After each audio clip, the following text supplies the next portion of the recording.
أعوذ بالله السميع العلي العظيم من الشيطان اللعين الرجيم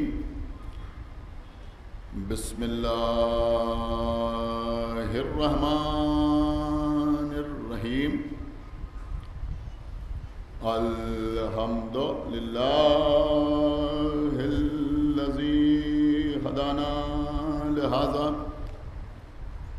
وما كنا لنهتدي لولا أن هدانا الله لقد جاءت رسل ربنا بالحق الصلاة والسلام على صاحب الدين والإسلام والحل والحرام والركن والمقام والصلاة والصيام والسجود والقيام والشريعة والأحكام والحجة والبرهان والمحبة والعرفان والحق والبيان والكتاب والقرآن سيدنا ونبينا وشفيعنا ومولانا ومولى الثقلين جد الحسن والحسين أبي القاسم محمد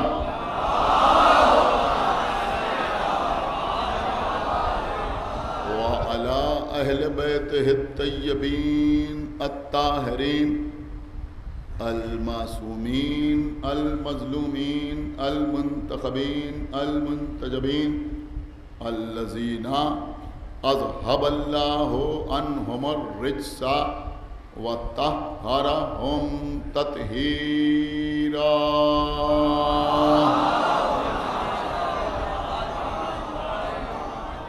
ولعنة الله على أعدائهم وقتلتهم وغاصبي حقوقهم ومنكري فضائلهم ومصائبهم أجمعين من الآن إلى يوم الدين اللهم عذبهم عذابا يستغيث منه أهل النار آمين رب العالمين أما بعد فقد قال الله سبحانه تبارك وتعالى في كتابه المجيد وفرقانه الحميد وقوله الحق بسم الله الرحمن الرحيم بسم الله الرحمن الرحيم ثم أورثنا الكتاب الذين اصطفينا من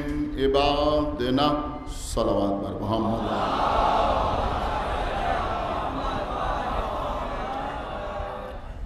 حضرات اس سال اس عشرہ مجالس کا عنوان ہے وارثان قرآن۔ اس عنوان کی مناسبت سے میں نے سورہ فاطر کی جس آیہ مبارکہ کی تلاوت کا شرف حاصل کیا ہے۔ اس آیت میں ارشاد رب العزت ہو رہا ہے کہ اور ہم نے اپنے بندوں میں سے کچھ بندوں کو چن لیا، منتخب کر لیا، ہم نے ان کا استفا کر لیا، یا یوں کہا جائے کہ ہم نے انہیں مصطفیٰ قرار دیا، اور ہم نے اپنے ان مصطفیٰ بندوں کو اپنی کتاب یعنی قرآن کا وارث قرار دیا۔ عزیزوں، میں سمجھتا ہوں کہ یہ قوم اپنے اوپر جتنا فخر کرے اتنا کم ہے، جتنا ناز کرے اتنا کم ہے، کہ جن کو اللہ نے قرآن کا وارث بنایا انہی کو ہمارا بھی وارث بنایا۔ ایک صلوات پڑھے بر محمد وآلہ، ایک صلوات پڑھے بر محمد وآلہ۔ یا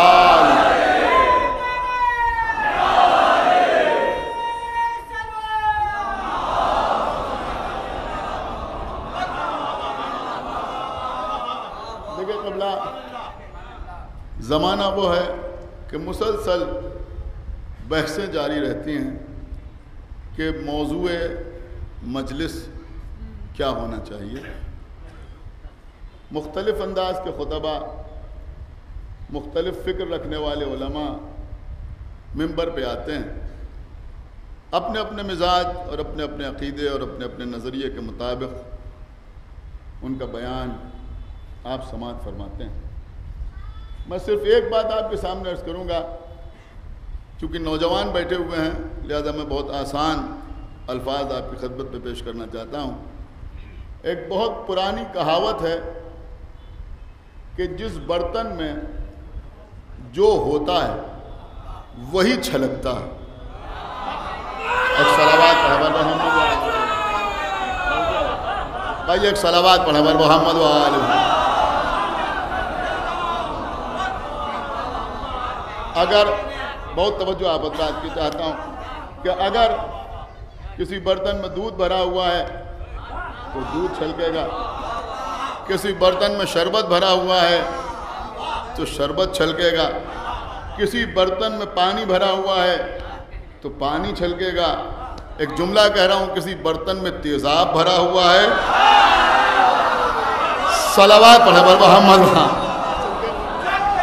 بھائی ایک صلوات اور پڑھے بر محمد وآلہ۔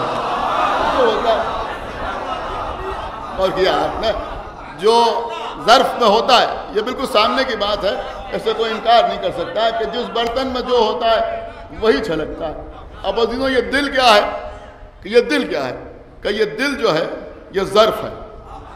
کیا سن رہے ہیں؟ یہ دل جو ہے یہ ظرف ہے، تو اب جو دل میں ہوتا ہے وہ زبان سے چھلکتا ہے۔ ایک صلوات پڑھے بر محمد وآلہ۔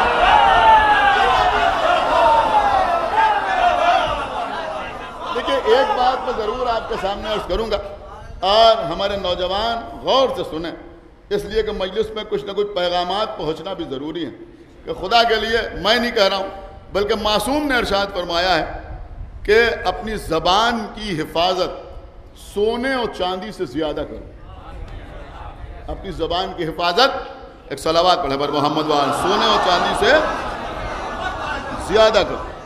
مولا متقیان ارشاد فرماتے ہیں کہ جب تک کوئی بات تمہاری زبان سے باہر نہیں نکلتی اس وقت تک وہ تمہارے کنٹرول میں رہتی، تمہارے قابو میں رہتی، اور جب بات زبان سے نکل جاتی ہے تو پھر تم اس کے قابو میں رہتے ہو۔ ایک صلوات پڑھے بر محمد وآلہ۔ لہذا بہت توجہ، زبان پر کنٹرول ضروری ہے اور زبان کی حفاظت کرنے کا حکم معصوم نے دیا ہے۔ معصوم نے زبان کو قابو میں رکھنے کا حکم دیا۔ ایک صلوات پڑھے بر محمد وآلہ۔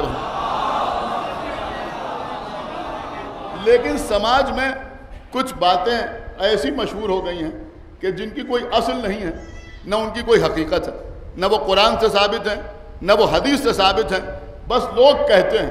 انہی باتوں میں ایک بات یہ بھی کہی جاتی ہے کہ اگر کوئی شخص نہایت بد زبان ہے، میری بات سمجھیے، کوئی شخص نہایت بد زبان ہے، شاید اس سے پہلے بھی ممبر سے آپ کے سامنے عرض کر چکا ہوں کہ حاضر جواب ہونا اور ہوتا ہے اور منہ پھٹ ہونا اور ہوتا ہے۔ صلوات پڑھے بر محمد وآلہ۔ میری بات آپ سمجھ رہے ہیں نہیں سمجھ رہے ہیں؟ حاضر جواب ہونا ذہانت کی دلیل ہے، منہ پھٹ ہونا بدتمیز ہونے کی دلیل۔ ایک صلوات پڑھے بر محمد وآلہ۔ سمجھ رہے ہیں؟ تو ایسے نہ بنیے کہ سامنے والا یہ شخص سوچے کہ صاحب محفل میں بیٹھے ہیں، مجلس میں بیٹھے ہیں، نہ معلوم کیا کہہ دیں گے، کیا کہہ دیں، کوئی ٹھیک نہیں ہے، کب کس کی عزت اتار لیں، ان کا کوئی بھروسہ نہیں ہے۔ لیکن عزیزوں عام طور پہ ہوتا یہ ہے کہ اگر کوئی شخص بہت بد زبان ہو تو اس کے لیے لوگ کہتے ہیں دل کا برا نہیں. ایک صلوات پڑھے بر محمد. کیا ہے بھائی؟ ایک صلوات پڑھے بر محمد. نہایت بدتمیز، لوگوں کی غیبت کر رہا ہے، لوگوں کی عزت اتارے لے رہا ہے، سمجھ رہے ہیں؟ اب وہ کہہ رہے ہیں صاحب دل کا برا نہیں. اب تو عالم یہ ہو رہا ہے کہ قتل کر رہا ہے، لوگ کہہ رہے ہیں دل کا برا نہیں ہے. ایک صلوات پڑھے بر محمد. عجیب و غریب معاملہ. ایک صلوات اور پڑھے بر محمد. بھائی میری بات آپ سمجھ رہے ہیں؟ ارے بھیا جس برتن میں جو ہوتا ہے وہی چھلکتا ہے، تو اب جو دل میں ہوتا ہے وہی زبان سے چھلکتا ہے. بہت سمجھدار مجمع میرے سامنے بیٹھا ہوا ہے. آپ جس مزاج سے یہاں سننے کے لیے آتے ہیں، مولا آپ کو سلامت رکھے. پوری توجہ آپ حضرات کی چاہتا ہوں. اہل سنت کے مشہور و معروف عالم علامہ، قبلہ سنیے گا، علامہ ابن ابی الحدید معتزلی. مشہور و معروف واقعہ ہے علامہ ابن ابی الحدید معتزلی کا، کہ جنہوں نے شرح نہج البلاغہ کے نام سے بہترین کتاب تحریر فرمائی. شیعہ نہیں تھے، اہل سنت تھے، لیکن علامہ ابن ابی الحدید معتزلی ایک مجمع میں بیٹھے ہوئے تھے. ایک مرتبہ کھڑے ہوئے تقریر کرنے کے لیے، اور جب تقریر کرنے کے لیے کھڑے ہوئے تو علامہ ابن ابی الحدید معتزلی نے فرمایا کہ سنو، میں شیعہ تو نہیں ہوں. سنیں مجمع، علامہ ابن ابی الحدید معتزلی نے کہا، اب سمجھنا آپ کا کام، بیان کرنا میرا کام، کہا میں شیعہ تو نہیں ہوں، لیکن جب کوئی شیعہ مجھے مل جاتا ہے تو میں سر جھکا کے اس کی طرف آگے بڑھتا ہوں، اس لیے کہ اس کے دل میں علی رہتے ہیں.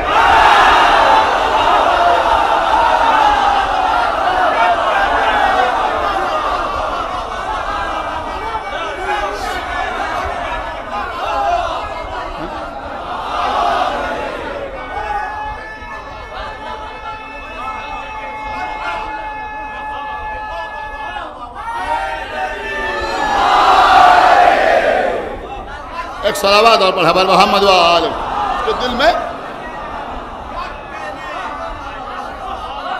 میں سر جھکا کے اس کی طرف بڑھتا ہوں، اس لیے کہ اس کے دل میں علی رہتے ہیں، اس کے دل میں علی رہتے ہیں. اب یہ جو ذاکر ممبر سے علی علی کر رہا ہے، نیچے بیٹھا ہوا مجمع علی علی کر رہا ہے. ارے بھیا جس برتن میں جو ہوتا ہے وہی چھلکتا ہے. صلوات پڑھا بر محمد وآلہ. ایک صلوات اور پڑھا بر محمد وآلہ. جو ہوتا ہے وہی چھلکتا ہے، جو جس برتن میں ہوتا ہے وہی چھلکتا ہے. پوری توجہ آپ حضرات کی چاہتا ہوں. تو علی موضوع کیا ہے؟ کہ وارثان قرآن. لیکن آج ہو سکتا ہے میں فضائل تھوڑے مختصر کر دوں، اس لیے کہ آج پہلی محرم ہے، میں تھوڑے سے مسائل بھی پڑھنا چاہتا ہوں اور کچھ خاص باتیں انشاءاللہ آپ کے آج حوالے ہوں گی. پوری توجہ آپ حضرات کی چاہتا ہوں. سنیے عزیزوں، عبداللہ ابن عباس، عبداللہ ابن عباس حاکم شام مدینے آیا. عبداللہ ابن عباس سے ملاقات ہوئی. عبداللہ ابن عباس سے کہنے لگا تمہیں معلوم ہے میں نے یہ حکم جاری کیا ہے کہ کوئی علی کے فضائل نہ پڑھے. کیا سن رہے ہیں؟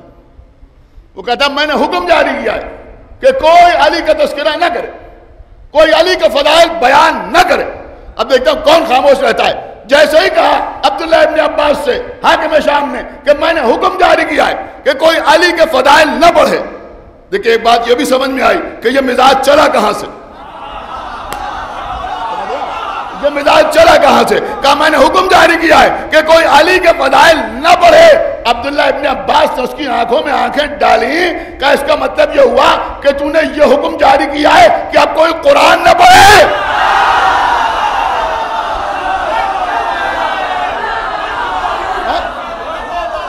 صلوات پڑھے بر محمد وآلہ. ایک صلوات اور پڑھتے بر محمد وآلہ. کہ تو یہ چاہتا ہے کہ کوئی قرآن نہ پڑھے. گھبرایا، کہا نہیں، میں یہ چاہتا ہوں کہ قرآن تو پڑھا جائے مگر اس کے معنی اور اس کی تفسیر نہ بیان کی جائے. کہا سبحان اللہ، تو یہ چاہتا ہے کہ قرآن پڑھا جائے، اس پہ عمل نہ کیا جائے. پھر گھبرایا کہنے لگا نہیں، میں یہ چاہتا ہوں کہ جو تفسیر بیان کی جائے وہ بیان کی جائے جو ہم بیان کرتے ہیں. کیا سن رہے ہیں؟ جو ہم بیان کرتے ہیں. اب کوئی سمجھدار انشاءاللہ خاموش نہیں رہے گا. کب وہ تفسیر بیان کی جائے جو ہم بیان کرتے ہیں. عبداللہ ابن عباس نے کہا سبحان اللہ، قرآن نازل ہو ہمارے عزیزوں کے گھر میں اور تفسیر امیہ کی اولادوں سے پوچھی جائے.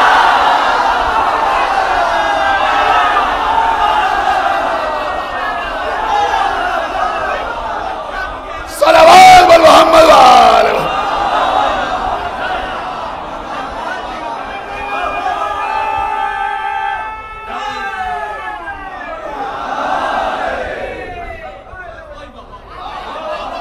ایک صلوات اور پڑھتے پر محمد وآلہ محمد.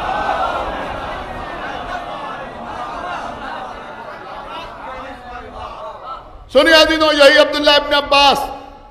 دیکھیں آج کل تو لوگ لفظوں کی گرفت کر رہے ہیں. کسی نے گفتگو کی، کسی ذاکر نے کوئی نکتہ پڑھا، کسی مومن نے کوئی نعرہ لگایا، میں نے دیکھا یہ غالی ہو گئے، یہ نصیری ہو گئے، یہ غلو کر رہے ہیں. سنو ہم سے، اور میں جو پڑھتا ہوں پوری ذمہ داری کے ساتھ پڑھتا ہوں، ایسے نہیں پڑھتا.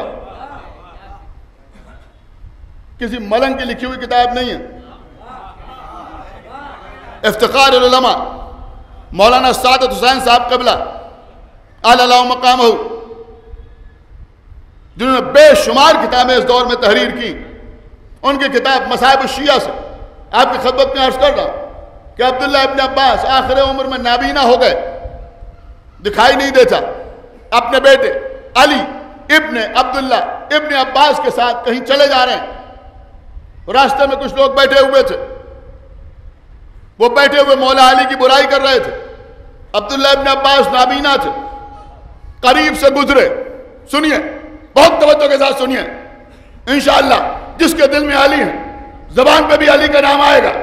عبداللہ ابن عباس نابینا ہے، چلے جا رہے ہیں، بیٹا ساتھ میں ہے. میری تو متوجہ رہیے، بیٹا ساتھ میں ہے. کچھ لوگ بیٹھے ہوئے مولا علی کے شکوے کر رہے ہیں، مولا علی کی برائی کر رہے ہیں.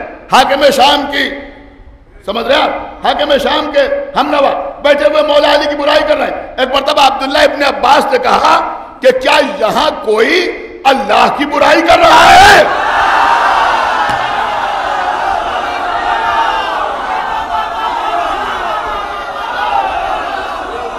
صلوات محمد وآلہ محمد.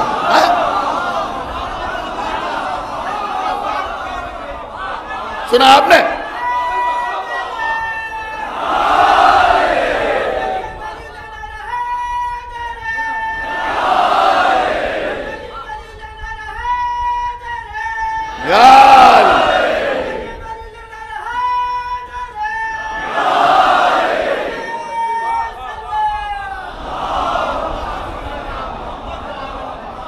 عبداللہ ابن عباس نے کہا کیا یہاں کوئی اللہ کی برائی کر رہا ہے؟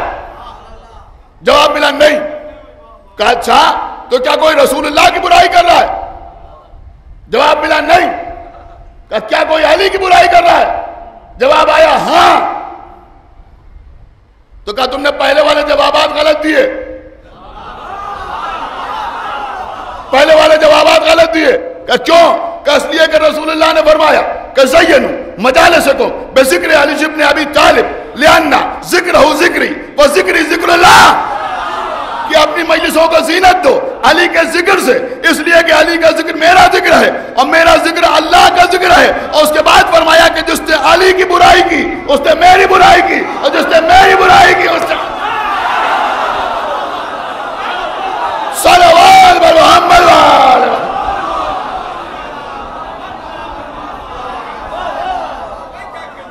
ایک صلوات اور پڑھا بال محمد وآلہ محمد.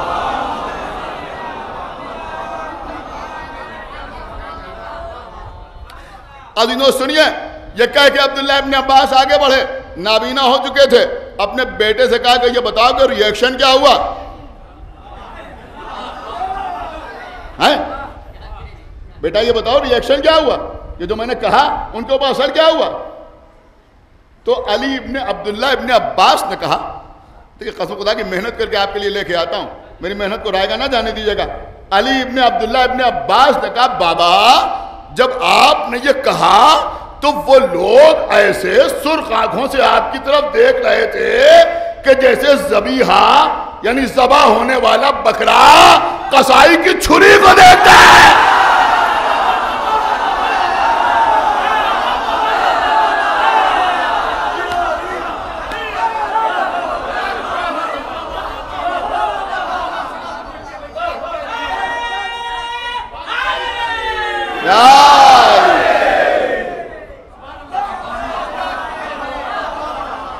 ایک بابا سے بلند صلوات پڑھے پر محمد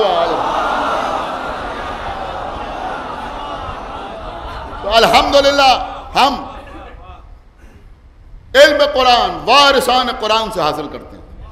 الحمدللہ مولا کرم علم قرآن وارثان قرآن سے حاصل کرتے ہیں. اور صرف ہماری زبان پر قرآن نہیں رہتا بلکہ ہمارے دل میں وارثان قرآن رہتے ہیں.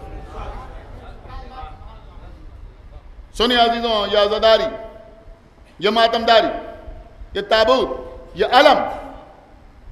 لوگ ہم سے کہتے ہیں یہ تعزیہ کہاں سے آیا،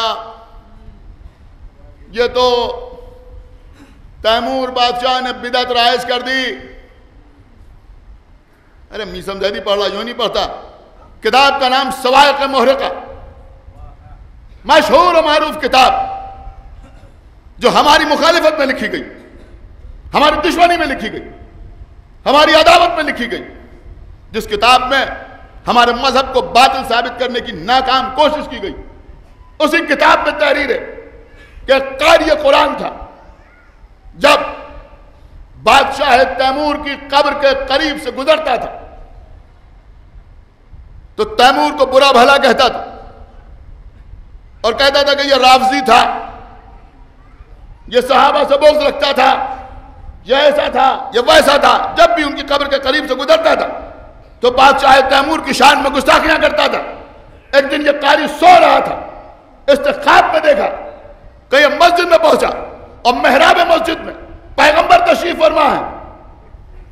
اس سے پہلے کہ یہ پیغمبر کو سلام کرتا، اس کی نظر پڑی، اس نے دیکھا کہ پیغمبر کے پہلو میں بادشاہ تیمور بیٹھا ہوا ہے. کیا سن رہا ہے یہ مجمع؟ اس نے دیکھا کہ قریب میں بادشاہ تیمور بیٹھا ہوا ہے. یہ کہتا ہے کہ میرے دل میں آیا کہ یہ رافضی، یہ گناہگار، یہ خطاکار نبی کے پہلو میں آگے کیسے بیٹھ گیا. اس نے ارادہ کیا کہ آگے بڑھے اور تیمور کو رسول کے پہلو سے ہٹا دے. یہ کہتا ہے خواب میں جیسے ہی میں نے ارادہ کیا، ایک مرتبہ رسول نے غضبناک نگاہ میرے چہرے پر ڈالی کہ ہرگز ہرگز جو ارادہ کیا ہے اس پہ عمل نہ کرنا. اس کو میرے قریب سے کوئی ہٹا نہیں سکتا، یہ میرے اہل بیت کا چاہنے والا ہے. ایک صلوات پڑھے پر محمد وآلہ محمد.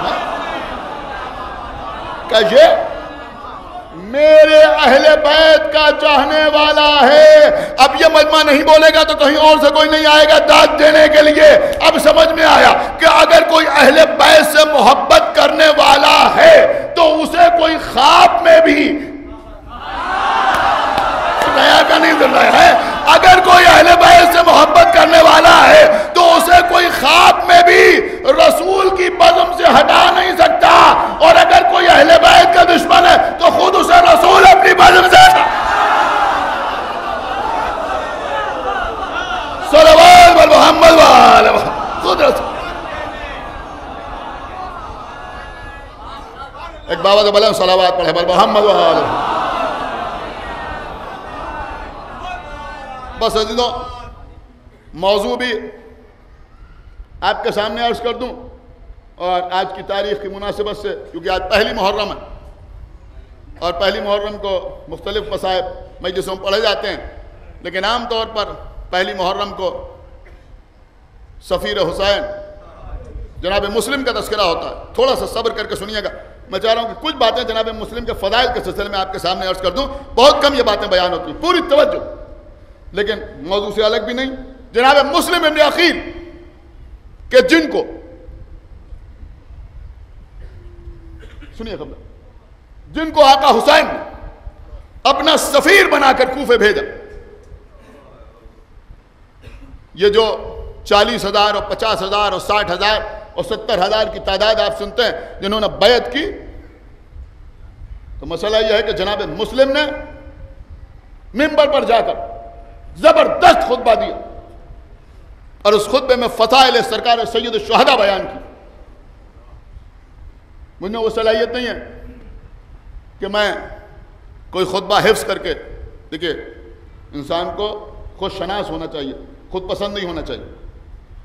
مجھے معلوم ہے کہ میں یاد کر کے آپ کو کوئی خطبہ نہیں سنا سکتا, لیکن صرف 3 چیزیں آپ کی خدمت میں عرض کر رہا ہوں جس کے اوپر جناب مسلم کے پورے خطبے کی بنیاد تھی. جناب مسلم ابن عقیل نے امام حسین کے لیے فرمایا کہ میرا آقا حسین, 3 فضیلتیں, علی بھائی سنیے گا, 3 فضیلتیں بیان کی. کیا فرمایا؟ کہ میرا مولا حسین کلیم القرآن ہے. ہائے ہائے, آپ نے غور ہی نہیں کیا. کون؟ ایک صلوات پڑھے محمد والے. کلیم نہیں سن رہا یہ مجمع شاید میں کیا عرض کر رہا ہوں. کہ میرا حسین, میرا آقا حسین, میرا مولا حسین کون ہے؟ کہ کلیم القرآن. جناب موسیٰ کون تھے؟ کلیم اللہ. مطلب کیا ہوا؟ کہ اللہ سے باتیں کرنے والے. خدا کے لیے جناب مسلم کا جملہ ہے, سفیر کا جملہ اپنے بادشاہ کے لیے. اس سے بہتر کیا ہوگا کہ میرے آقا حسین کلیم القرآن ہے. موسیٰ کون؟ کلیم اللہ. کلیم اللہ کا مطلب اللہ سے باتیں کرنے والے. کلیم القرآن کا مطلب قرآن سے باتیں کرنے والے. نہیں نہیں نہیں, آپ نے بہت ہلکے انداز میں سن لیا. ایک صلوات پڑھے محمد والے محمد. قرآن سے باتیں کرنے والے, کلیم القرآن. ہم آپ بیٹھے ہوئے ہیں, کیا کر رہے ہیں؟ کہ یہ باتیں کر رہے ہیں, یہ باتیں کر رہے ہیں. تو باتیں کرنے کا مطلب کیا ہوتا ہے؟ باتیں کا مطلب یہ ہوتا ہے کہ ہم آپ سے کچھ کہہ رہے ہیں, آپ سن رہے ہیں. آپ ہم سے کچھ کہہ رہے ہیں, ہم سن رہے ہیں. اگر صرف ایک ہی آدمی بولے تو اسے یہ نہیں کہتے کہ باتیں ہو رہی ہیں. کیا سنا اس مجمع نے, میں کیا عرض کر گیا بھائی. خدا کے لیے اب تو بیدار ہوئیے. باتوں کا مطلب یہ ہوتا ہے, باتوں کا مطلب یہ ہوتا ہے کہ ہم آپ سے کچھ کہہ رہے ہیں, آپ سن رہے ہیں. آپ ہم سے کچھ کہہ رہے ہیں, ہم سن رہے ہیں. تو حسین کسے کہتے ہیں؟ کہ حسین کہتے ہیں کلیم. ڈاکٹر صاحب سنیے گا, حسین کہتے ہیں کلیم القرآن, قرآن سے باتیں کرنے والے. اس کا مطلب یہ ہوا کہ جو حسین کہتے ہیں وہ قرآن سنتا ہے, جو قرآن کہتا ہے وہ حسین سنتے ہیں, وہ حسین سنتے ہیں. ارے بھیا اس سے بڑا جملہ اس وقت میرے پاس نہیں ہے. حسین اسے کہتے ہیں کہ جس کے پاس آ جائے تو قرآن صامت بھی قرآن ناطق ہو جائے.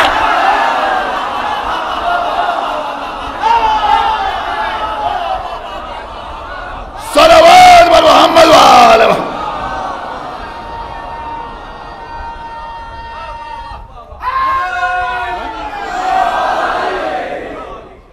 ایک صلوات پڑھے بر محمد وآلہ محمد.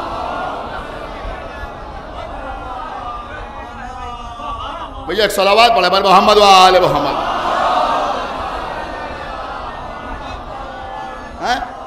ارے تم کیا جانو اہل بیت کسے کہتے ہیں؟ یہ ہیں وارثان قرآن. تم اسی بیت میں پڑھو, ایک رکعت کے درمیان اور 2 رکعتوں کے درمیان انہوں نے قرآن کیسے تمام کر لیا. اور قرآن ان سے باتیں کرتا ہے, قرآن ان سے گفتگو کرتا ہے. یہ ہے کلیم القرآن. دوسرا جملہ فرمایا کہ میرا مولا حسین مناجی بالرحمن. مناجی بالرحمن کا مطلب سمجھے آپ؟ رحمان کہتے ہیں اللہ کو. دیکھیں عزیزوں, مجھے معلوم کہ اردو اس دور میں دم توڑ رہی, لیکن اب اس کے علاوہ کوئی شایان شان لفظ نہیں ہے اس سے آسان. میں عرض کر رہا ہوں اور میں دیکھتا ہوں کہ آپ کیسے اس کو محسوس کرتے ہیں کہ مناجی بالرحمن ہے. اس کا ترجمہ جو کتاب میں نے دیکھا, میں آپ کی خدمت میں عرض کر رہا ہوں کہ جناب مسلم کہنا یہ چاہتے ہیں کہ میرا مولا حسین وہ ہے کہ جو رحمان سے سرگوشیاں کرتا ہے.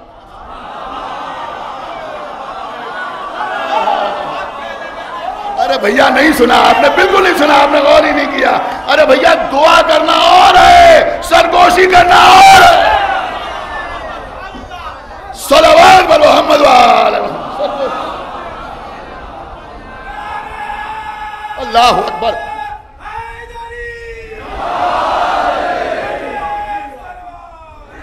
مولا آپ کو سلامت رکھے. میرا حسین وہ ہے جو اللہ سے سرگوشی کرتا ہے. اب میں آسان کر دوں, سرگوشی کا مطلب کیا ہے آپ کو پتا ہے؟ سرگوشی کا مطلب ہے چپ کے باتیں کرنا, کان میں باتیں کرنا. جیسے کہتے ہیں نہیں, کان میں باتیں کرنا. ہم نے آپ کے کان میں کوئی بات کہی، آپ نے ہمارے کان میں کوئی بات کہی، اس کو کہتے ہیں سرگوشی کرنا. غور کیجئے گا عزیزو، سرگوشی کرنا. حالانکہ یہ بھی بتانا ضروری ہے کہ معصومین نے منع فرمایا ہے کہ جب کسی مجلس پہ بیٹھو تو دو آدمی سرگوشی نہ کریں. ایک صلوات پڑھے بر محمد و آل محمد. دو آدمی سرگوشی نہ کریں. ہم ان کے کان میں کچھ کہہ رہے ہیں یا ہمارے کان میں کچھ کہہ رہے ہیں، جو تیسرا آدمی بیٹھا ہے معصوم فرماتے ہیں وہ اس کو اپنے لیے باعث توہین سمجھتا ہے. ہو سکتا ہے اس کو کچھ خیال ہو کہ شاید یہ ہمارے لیے کچھ کہا جا رہا ہے، جو ان کے کان میں کہہ رہے ہیں یا ان کے کان میں کہہ رہے ہیں. اب میں سمجھتا ہوں کہ اگر امام کے حکم کی تفسیر کی جائے تو یوں بھی سمجھیے اس بات کو، یہ ساری باتیں مجلسوں ہی کے حوالے سے آپ تک پہنچیں گی کہ اگر کہیں چند آدمی بیٹھے ہوں تو دو آدمی آپس میں کسی ایسی زبان میں بھی گفتگو نہ کریں جس کو تیسرا نہ سمجھ پائے. ایک صلوات پڑھے بر محمد، ایسے نہ کریں. ایک صلوات اور پڑھے بر محمد و آل محمد. اردو جاننے والے بیٹھے ہیں، دو آدمی ایک دوسرے سے فارسی میں بات کر رہے ہیں یا عربی میں بات کر رہے ہیں یا انگریزی میں بات کر رہے ہیں، جس کو تیسرا نہیں سمجھ پا رہے، اس کو بھی سرگوشی ہی کہا جائے. میری بات پہ آپ غور کر رہے ہیں. صلوات پڑھے بر محمد و آل محمد. لیکن سنیے عزیزوں،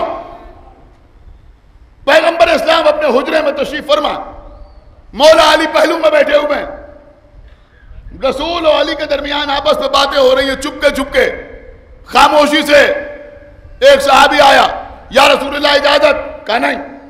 دوسرا آیا اجازت، کہا نہیں. تیسرا آیا اجازت، کہا نہیں. چوتھا آیا اجازت، کہا نہیں. لوگ آتے رہے، نبی منع کرتے رہے. کچھ دیر کے بعد ٹھیک ہے آؤ، سب کے سب آئے. کسی نے چڑھ کے کہا یا رسول اللہ آپ تو سرگوشی کرنے کو منع کرتے تھے اور ہماری موجودگی میں آپ علی سے سرگوشی کر رہے تھے. ہماری موجودگی میں آپ علی سے سرگوشی کر رہے تھے. تو رسول نے فرمایا میں علی سے سرگوشی نہیں کر رہا تھا، میرا اللہ علی سے سرگوشیاں کر رہا تھا.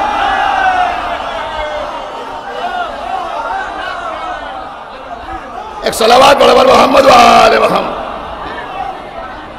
کیا تھک گئے بھائی؟ ایک صلوات پڑھے بر محمد و آل محمد. دیکھیں میں تو اپنی حد بھر پڑھ رہا ہوں لیکن لگ نہیں رہا ہے کہ آگے باخر کے امام باڑے مجلس ہو رہی ہے. ایک صلوات پڑھے بر محمد و آل محمد. سنیے کہ میں علی سے سرگوشی نہیں کر رہا تھا بلکہ میرا اللہ علی سے سرگوشی کر رہا تھا. کس کی زبان میں سرگوشی کر رہا تھا؟ کہ محمد کی زبان میں سرگوشی کر رہا تھا. اب شاید ہی کوئی ایسا بدقسمت ہو جو خاموش رہے. ارے بھیا اللہ علی سے سرگوشی کر رہا تھا. کس کی زبان میں؟ کہ محمد کی زبان میں.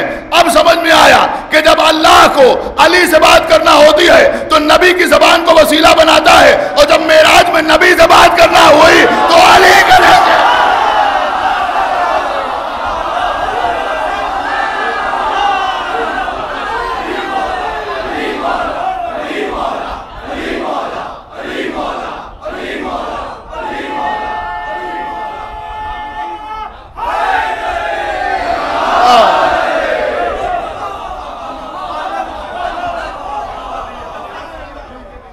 دو جملے سن لیا آپ نے جناب مسلم کے. حسین کون؟ کلیم القرآن. یاد رکھیے. ماشاءاللہ شعراء بھی بیٹھے ہوئے ہیں، یہ چیزیں نظم بھی ہو سکتی ہیں. کلیم القرآن کون؟ آقا حسین. سمجھ رہے ہیں؟ مناجی بالرحمان، رحمان کے ساتھ سرگوشیاں کرنے والے.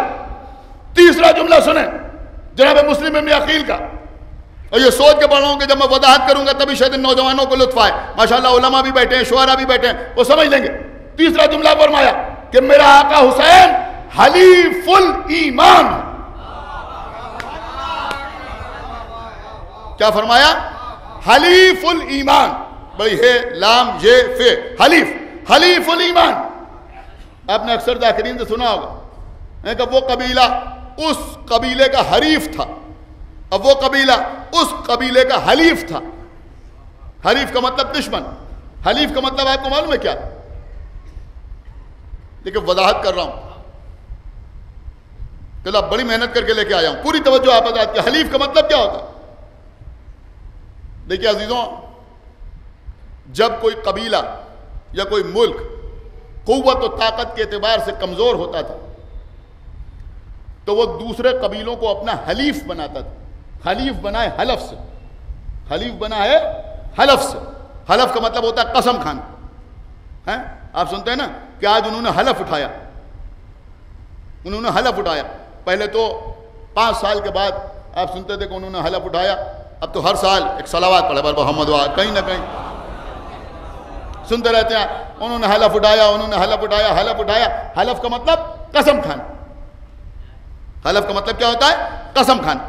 تو حلیف کون سا قبیلہ کہلاتا تھا؟ کہ حلیف وہ قبیلہ کہلاتا تھا جس سے کمزور قبیلہ دوسرے قبیلے سے یہ حلف لیتا تھا. یعنی وہ قسم کھا کے کہتے تھے کہ اگر تم پر کوئی وقت پڑا, تم پر کسی نے حملہ کیا تو ہم فوراً تمہاری مدد کے لیے آئیں گے. کب سمجھیں گے آپ؟ وہ کہلاتا تھا حلیف. جناب مسلم نے کیا فرمایا؟ جناب مسلم نے فرمایا کہ حسین حلیف الایمان.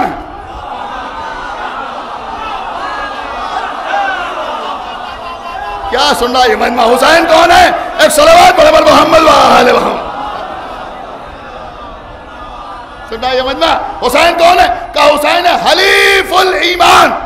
میں جملہ عرض کر رہا ہوں, ایمان یوں سمجھیں کہ کمزور سے قبیلے کا نام ہے. میں یوں ہی نہیں عرض کر رہا ہوں, ذرا سی بات پہ ایمان ختم ہو جاتا ہے. میرے پاس دلیل ہے قرآن سے. قرآن کا آخری سورہ پڑھیے, بسم اللہ الرحمن الرحیم. قل اعوذ برب الناس ملک الناس الہ الناس من شر الوسواس الخناس الذی یوسوس فی صدور الناس من الجنۃ والناس. کیا مطلب ہوا؟ کہ شیطان دلوں میں وسوسے پیدا کرتا ہے. بڑا آسان کام ہے شیطان کا کہ وہ انسان سے اس کا ایمان چھین لے. اس کا مطلب یہ ہوا ایمان ذاتی طور پر ایک بہت کمزور سی شے نظر آتی ہے, ذرا سے میں انسان کا ایمان چلا جاتا ہے, ذرا سے میں انسان کا ایمان چلا جاتا ہے. تو اب اس کمزور قبیلے کو کسی حلیف کی ضرورت ہے. سنا سنا اس کمزور قبیلے کو کسی حلیف کی ضرورت ہے. ایسے حلیف کی ضرورت ہے کہ ادھر ایمان خطرے میں آئے اور ادھر وہ حلیف آئے ایمان کو بچانے کے لیے. اب آپ سمجھے کہ اس قوم کا ایمان کیوں مضبوط ہے, کہ اس لیے کہ اس قوم نے حلیف الایمان کو چھوڑا نہیں ہے. ادھر کوئی شک پیدا ہوا, سینے پہ ہاتھ مارا, یا حسین یا حسین یا حسین یا حسین.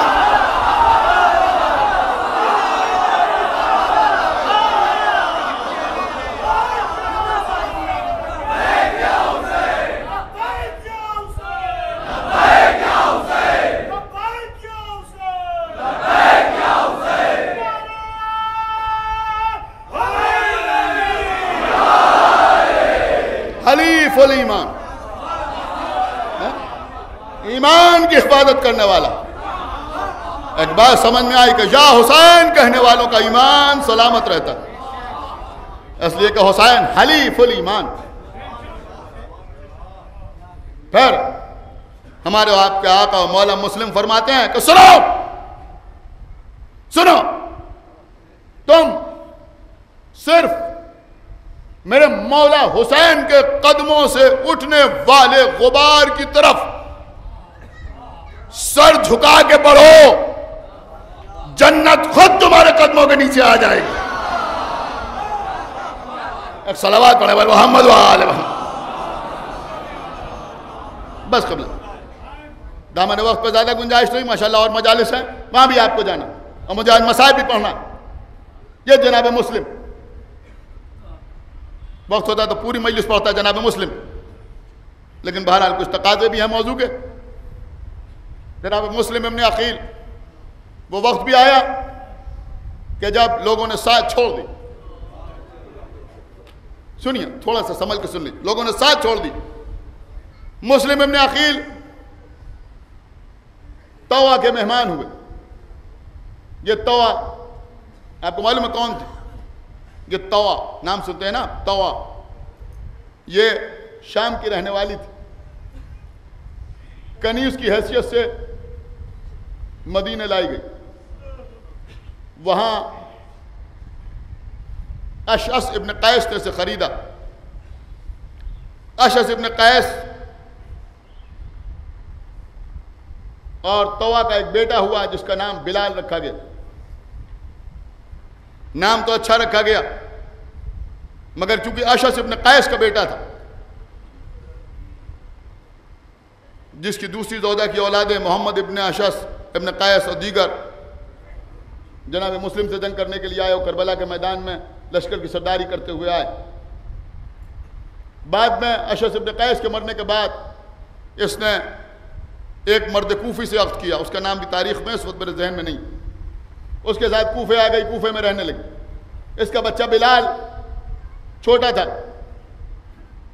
اپنی ماں کے ساتھ رہتا رہا, لیکن صلب کی وجہ سے عداوت اہل بیت اس کے دل میں موجود تھی اور اپنے سوتیلے بھائی محمد ابن اشعث کے ساتھ اٹھتا بیٹھتا تھا. اس کے بیٹے سے اس کی دوستی تھی. عبید اللہ ابن زیاد کے دربار میں بیٹھا کرتا تھا. جناب مسلم ابن عقیل طوع کے گھر میں مہمان ہوئے. یہ ساری باتیں آپ کی سنی ہوئی. رات کے کسی پہر میں طوع کا بیٹا گھر آیا. اس نے جا کر عبید اللہ ابن زیاد کو بتایا کہ جس مسلم کو تم سب جگہ تلاش کر رہے ہو وہ میرے گھر میں موجود ہے. محمد ابن اشعث سے کہا گیا کہ تم ایک لشکر لے کے جاؤ جناب مسلم کو قید کرنے کے لیے. سنیے عزیز, مسلم کو قید کرنے کے لیے محمد ابن اشعث 180 آدمیوں کا لشکر لے کر سب کے سب سوار طوع کے گھر کا محاصرہ کیا. جناب مسلم کو احساس ہوا کہ گھر کے باہر لشکر آ گیا ہے. دیکھیں ابھی میں مصائب پڑھوں گا, سن لیجئے تھوڑی سی بات. جناب مسلم نے سر پہ امامہ رکھا, دوش پر رداء ڈالی, زرہ پہنی, تلوار کمر میں لگائی, گھر سے باہر نکلنے لگے. طوع نے روکا, کہا مجھے مناسب نہیں لگتا کہ تیری بے پردگی ہو میری وجہ سے. مسلم باہر نکلے, گھوڑا سامنے کھڑا تھا, گھوڑے پر سوار ہوئے مسلم. دیکھا سامنے ایک آدمی کے مقابلے میں 180 آدمیوں کا لشکر بھی کم نہیں ہوتا. ایک آدمی کے مقابلے میں 180 آدمی جو باقاعدہ اسلحہ سے لیس ہوں, گھوڑوں پر سوار ہوں, یہ لشکر کم نہیں ہوتا. بس ایک جملہ آپ کے حوالے. اب دیکھتا ہوں کہ جناب مسلم کی شجاعت کا ذکر سن کر آپ کس طرح سے ریاکٹ کرتے ہیں. پوری توجہ آپ حضرات کی.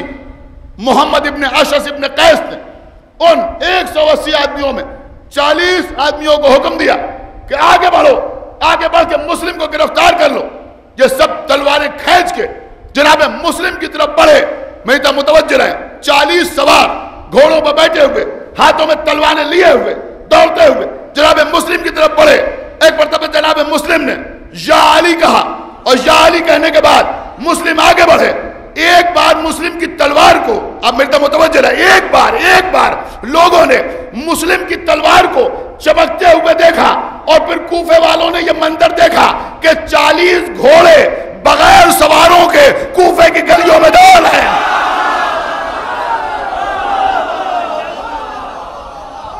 ایک صلوات پڑھو محمد وآلہ محمد.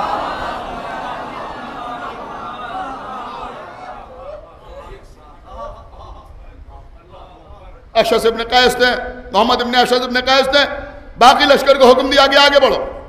جناب مسلم جنگ کرتے ہوئے آگے بڑھے. اس نے پیغام بھیجا کہ اور لشکر بھیجا جائے. اور لشکر آیا. مسلم کی تلوار چلتی رہی, لوگ قتل ہوتے رہے, لشکر پہ لشکر آتے رہے.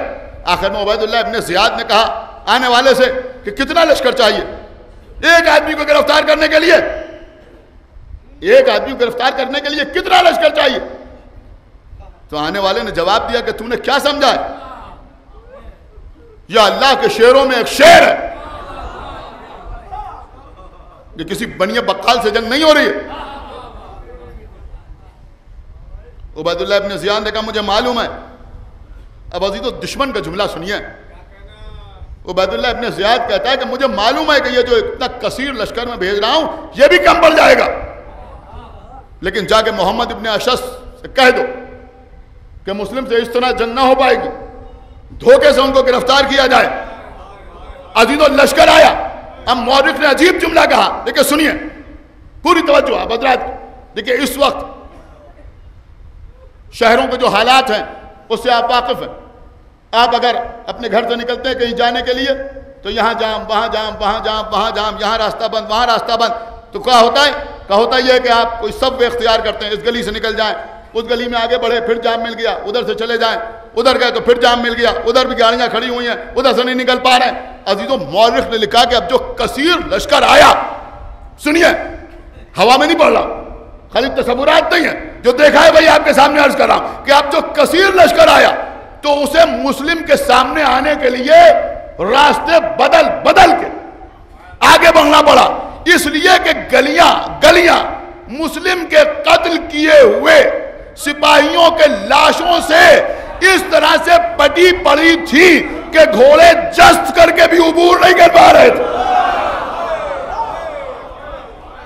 اللہ اکبر. کبھی اس راستے میں جاتے تھے، کبھی اس راستے میں جاتے تھے، کبھی اس راستے میں جاتے تھے. بہرحال عزیزوں، کثیر لشکر مسلم گلیوں میں جنگ کرتے ہوئے آگے بڑھ رہے ہیں. اب یہ کمینے چھتوں پر چڑھ گئے، تیر و کمان نکالے، تیر کی نوک پر کپڑے لپیٹے، اس پر روغن لگایا، اس میں آگ لگائی اور جلتے ہوئے تیر مسلم کی طرف پھینکنا شروع کیے.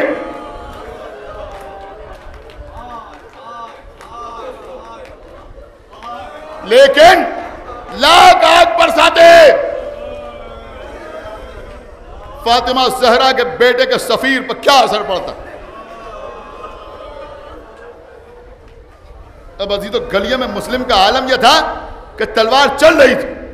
جب جوش و شجاعت بڑھتا تھا تو مسلم تلوار کو نیام میں رکھتے تھے، گھوڑے پر ہلکا سا جھکتے تھے، کسی کو گدی سے پکڑتے تھے اور پکڑنے کے بعد اچھالتے تھے تو وہ چھتوں کے اوپر جا کے مرتا تھا. مسلم آگے بڑھ رہے تھے. عزیزوں، عبید اللہ ابن زیاد کی ہدایت کے مطابق ایک گڑھا کھودا گیا، اس کو خس و خاشاک سے پاٹا گیا. مسلم جنگ کرتے ہوئے آگے بڑھے. وہ وقت بھی آیا کہ حسین کا سفیر اس گڑھے میں، چاروں طرف دشمن، ہاتھوں میں لمبے لمبے نیزے، تنہا مسلم. بس عزیزو، جلدی جلدی عرض کر رہا ہوں، گرفتار کر کے لے جانے لگے. مسلم کا بدن اب جگہ جگہ سے زخمی ہے، پیشانی سے خون،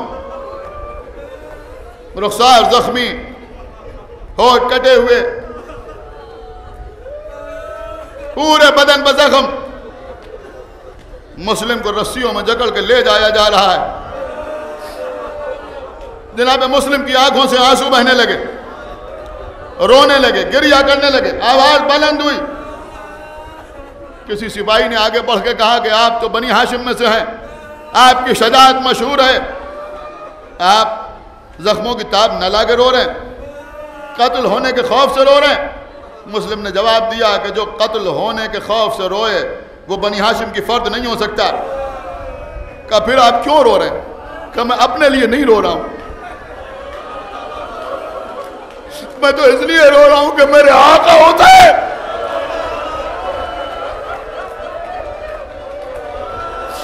اسی کوفہ کی طرف آ رہے ہیں اور میرے آقا کے ساتھ چھوٹے چھوٹے بچے، میرے آقا کے ساتھ بیویاں بھی ہیں.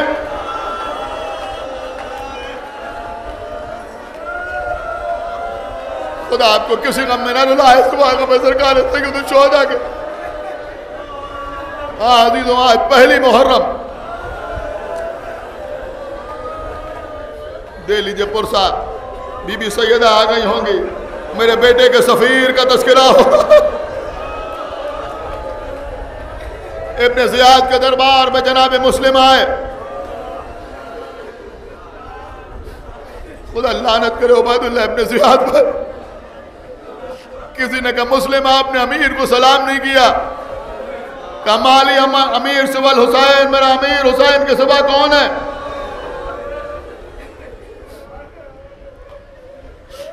جناب مسلم فرماتے ہیں کہ میں کچھ وصیتیں کرنا چاہتا ہوں، کسی کو میرے پاس بھیج دیا جائے، قاتلوں کے بیچ میں، دشمنوں کے بیچ میں۔ عمر سعد کو بھیجا گیا، آیا جناب مسلم کے پاس، 4 وصیتیں کی، سنے گیا۔ پہلی وصیت یہ کی کہ دیکھو میں نے اپنے آقا حسین کو خط لکھ دیا کہ آپ کوفے تشریف لے آئیے، میری پہلی وصیت یہ ہے کہ میرے قتل ہونے کے بعد میرے آقا حسین کو خط لکھ دینا کہ آپ کوفے نہ آئیے، کوفے کے حالات اچھے نہیں ہیں۔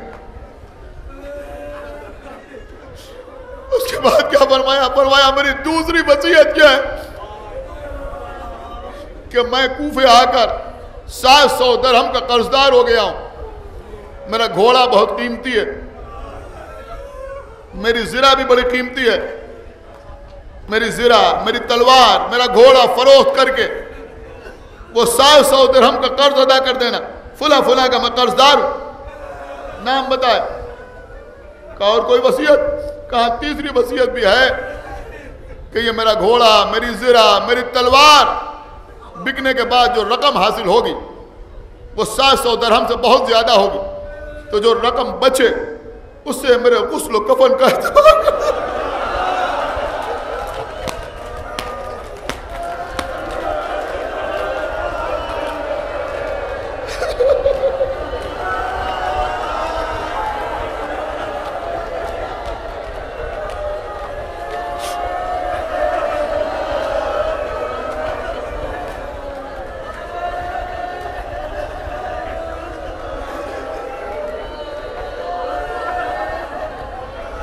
اس سے میرے غسل و کفن کا اہتمام کر دیا جائے، مجھے مسجد کوفہ کے پہلو میں دفن کر دینا۔ عزیزوں اس وصیت پہ عمل تو ہوا، لیکن ان لوگوں نے عمل نہیں کیا، بلکہ جناب میثم تمار کی زوجہ نے جناب مسلم کو دفن کیا۔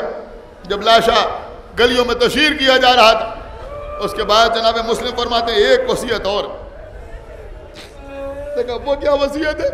کہ وہ وصیت یہ ہے کہ جب میں قتل ہو جاؤں تو میرا لباس، میرا خون میں بھرا ہوا لباس، میرا امامہ، میرے دوست کی ردا، میرا کرتا سنبھال کے رکھ لینا، اور اگر کوئی مدینے جا رہا ہو تو اسے میرے گھر بھجوا دینا، یہ میرے گھر والوں کے لیے میری نشانی قرار پائے گا۔ وصیتیں ہو چکی۔ اس کے بعد جناب مسلم نے فرمایا مجھے پیاس محسوس ہو رہی ہے، پانی پلا دیا جائے۔ مسلم کے سامنے پانی آیا، جام کو لبوں سے لگایا، خون پانی میں شامل ہوا، پھینکا، پھر پانی آیا، پھر خون پانی میں شامل ہوا، پھر پھینک دیا۔ جب تیسری بار پانی آیا، خون پانی میں شامل ہوا، کہ ایسا لگتا ہے میرا آقا بھی پیاسا مارا تھا۔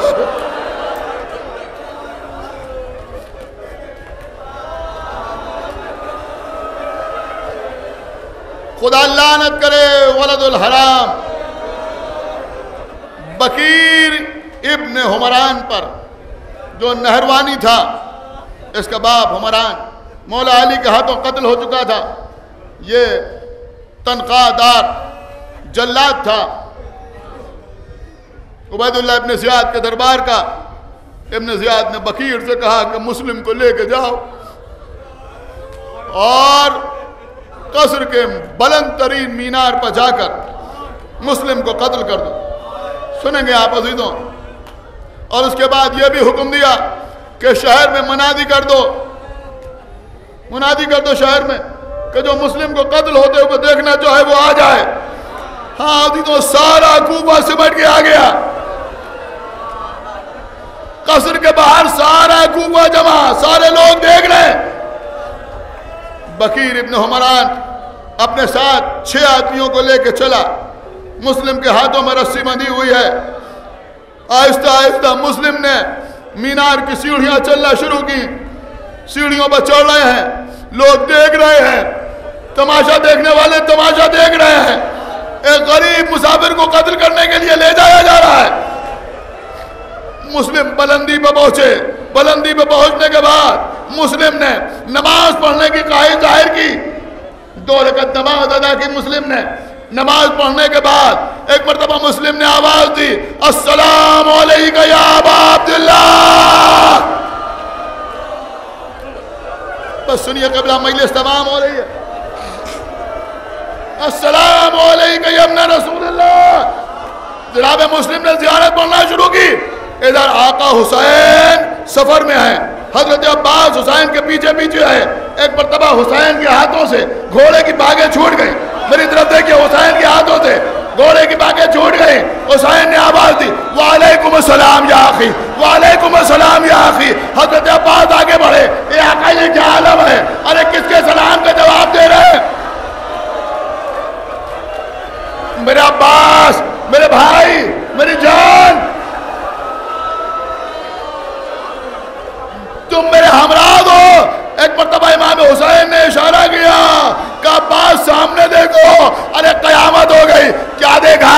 کیا دیکھا کہ کوفے میں قصر کی مینار پر جلاد تلوار اٹھائے ہوئے کھڑا ہے، مسلم گردن جھکائے ہوئے کھڑے ہیں، تلوار چلنے والی ہے. اب مجھے نہیں معلوم کہ میرے آقا عباس نے کیسے برداشت کیا. ایک مرتبہ ہاتھوں کو جوڑا کہ میرے مولا حسین مجھے اتنی اجازت دے دیجئے، اتنی اجازت دے دیجئے کہ میں ایک لمحے میں کوفے پہنچ جاؤں. کہ بھیا عباس، بھیا عباس، کوفے جا کے کیا کرو گے؟ کہا کہ آپ کا حکم نہیں ہے، تلوار چلانے کے لیے نہیں جاؤں گا، مسلم کو بچانے کے لیے نہیں جاؤں گا. کہ بھیا عباس پھر کوفے کیوں جانا چاہتے ہو؟ کہا کہ کوفے اس لیے جانا چاہتا ہوں، اتنی بلندی پر میرا بھائی ہے، قاتل کی تلوار چل رہی ہے، ابھی سر کٹ کے زمین پر گرے گا. میں آگے بڑھ کے اپنی آغوش میں اپنے بھائی مسلم کا سر لے لوں. کہ بھئی عباس ذرا نیچے دیکھو. اب جو دیکھا تو کیا دیکھا؟ برقعے میں نے حسین کی ماں ہاتھوں کو پھیلائے ہوئے، میرے لال، میرے بیٹے کے سفیر، یہ فاطمہ